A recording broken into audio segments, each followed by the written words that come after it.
Bom, pessoal, vocês viram aqui a primeira parte da história do Édipo, né?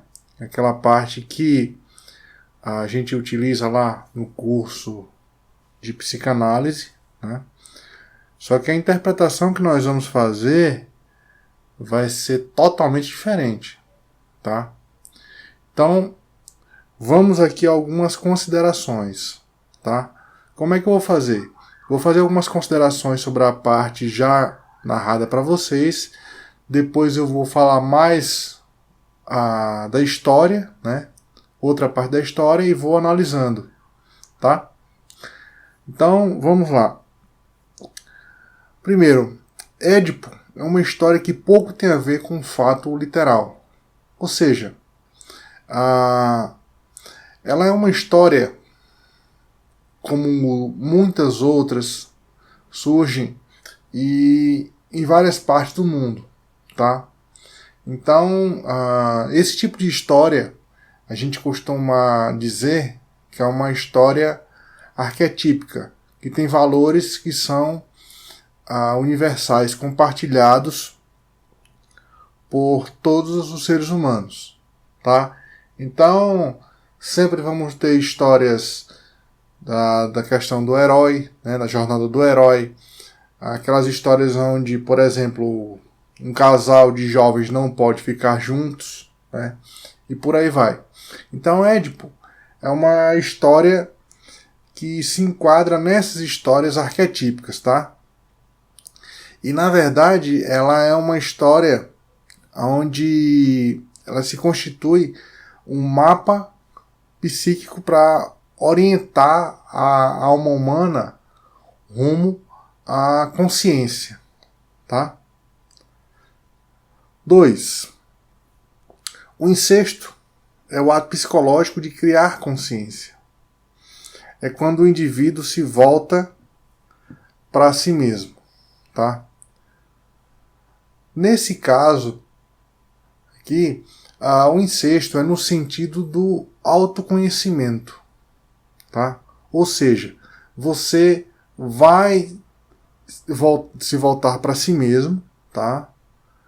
E vai começar a tornar conscientes áreas suas que são inconscientes, tá? Claro que isto requer um investimento do indivíduo, tá? Ele vai ter que investir bastante em si mesmo e vai exigir disciplina dele, tá? Isso é o que acontece no processo terapêutico.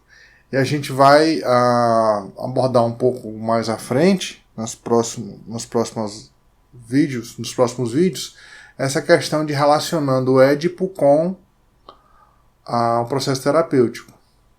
Tá? 3. Um incesto de forma literal. Bom, a gente falou que o Édipo tinha um simbolismo, né, um mapa psíquico para orientar a vida humana. Mas acontece também o incesto de forma literal, tá? E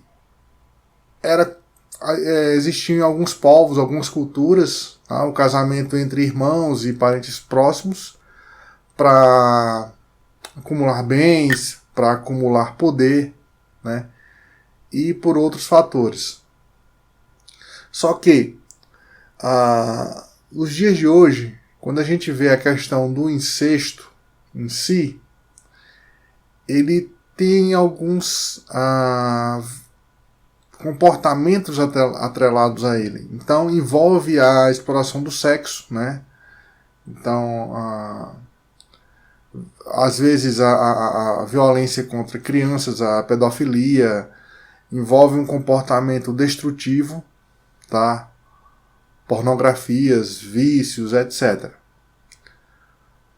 Quando ocorre o incesto de forma literal, tem uma quebra no fluxo natural da energia e o pagamento é muito alto. Esse pagamento aqui é um pagamento psicológico, tá? Que mesmo que esse ato esteja sendo feito agora, e você não veja as consequências, quem estiver praticando isso não veja as consequências, futuramente o preço psicológico disso vai ser alto. Destrói vidas, tá? É uma coisa muito destrutiva. Você vê, por exemplo, alguns casos aí que o pai mantinha a filha presa em casa e teve vários filhos com ela, tal. Vez por outra aparece um caso desse na mídia e você vê que, no caso, a pessoa que sofreu, né, no caso, nesse caso específico do pai e a menina, a filha, o pagamento foi feito por ela, né? Ela foi destruída psicologicamente, né? Então, isso acontece com o incesto de forma literal. Ele vai ter um preço a ser cobrado, tá? E o preço psicológico é muito alto. Algumas pessoas chegam a cometer suicídio, né? E as mais diversas atrocidades. Ok?